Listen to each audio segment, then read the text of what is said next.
On Friday, the 13th of January 1948, the flag of the United Nations stood at half-mast. Mahatma Gandhi was dead, assassinated. And for the first time in its history, the United Nations Assembly set aside a day's session to honor a man, not the head of the state, a general, a king, but a lone man, who without army, riches, or political alliance has been called the most powerful man of the 20th century. Who was this man that all the world mourned over him?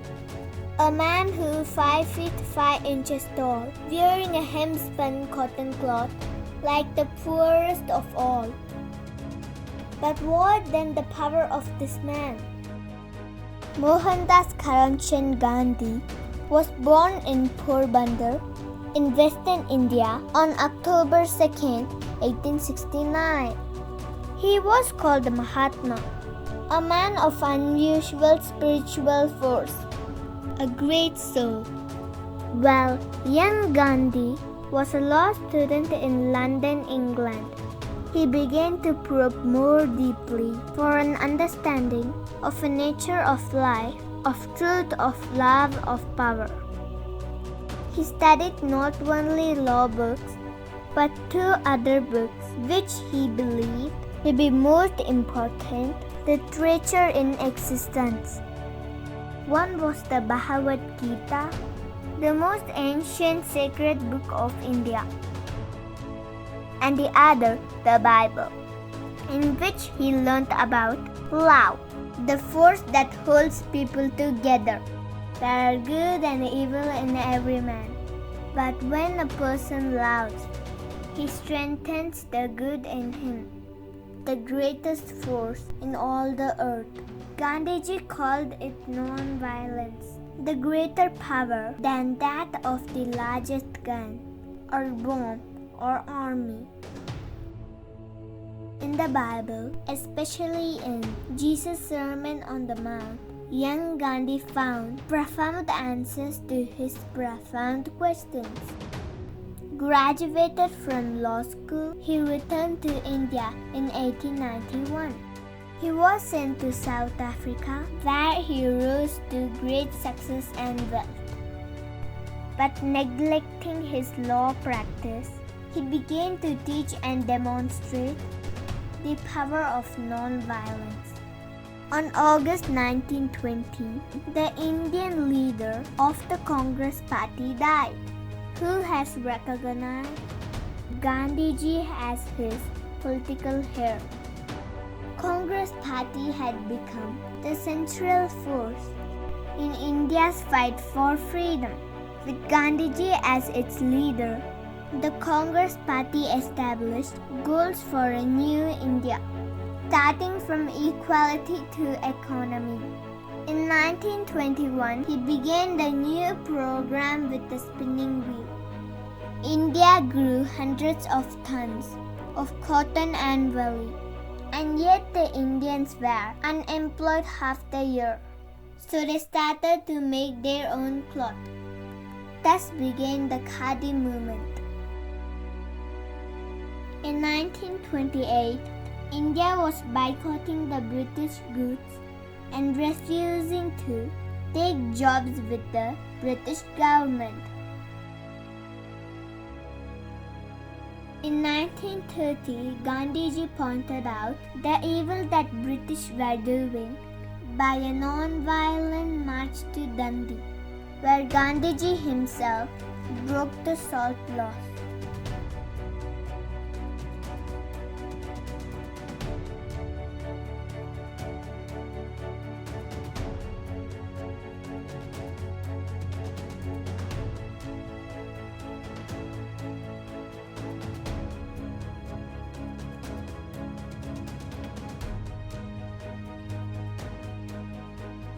Gandhiji was arrested.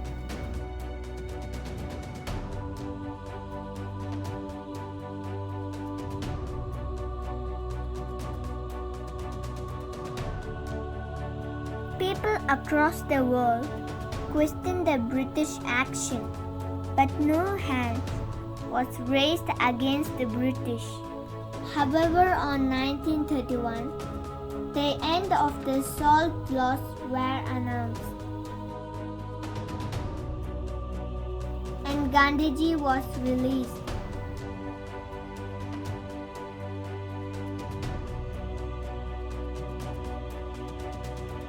Again in 1932, he was put in jail. He went on a fast. As a result, the 3,000 years of untouchable segregation was brought to an end. In 1934, he announced his resignation from Congress and began to live as a simple villager. But the world refused to accept his resignation. Many famous people came to convince him in his one-room hut.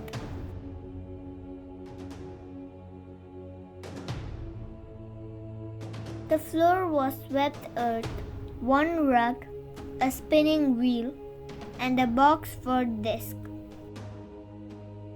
For a period of 4 years, he labored to develop a communal life in the villages. But as England was threatened with war, this began to shadow and unrest over India. So in 1938, Gandhiji was forced back into politics. In 1942, he began Quit India movement. As a result, many were present, including Gandhiji and his wife.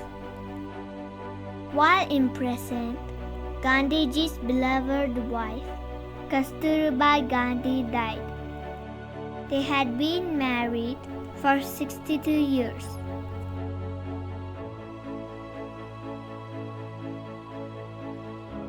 After his release at 75, he went from village to village, trying to teach the unity between religions. On August 15, 1947, the flag of independence flew over free, proud India. India stood as a symbol before all nations. But Gandhiji was not at the festivity. He had spent the day fasting and praying because there was still much work to do, according to him. But on January 30th, 1948, at 5:30, Gandhiji went from Birla House to his prayer meeting, where Gandhiji was assassinated. At dawn, they dressed him in the khadi, which he had spun and which throughout the world had become a respected symbol. The flag of India was draped over him. After the procession, the body was burnt, and the ashes were sent to 6 continents and different parts of the nation. But his spirit had long preceded the particles of ash. His spirit was alive in the land, releasing truth, drawing people into relationships of understanding and trust, achieving dignified human stature and demonstrating the power of love.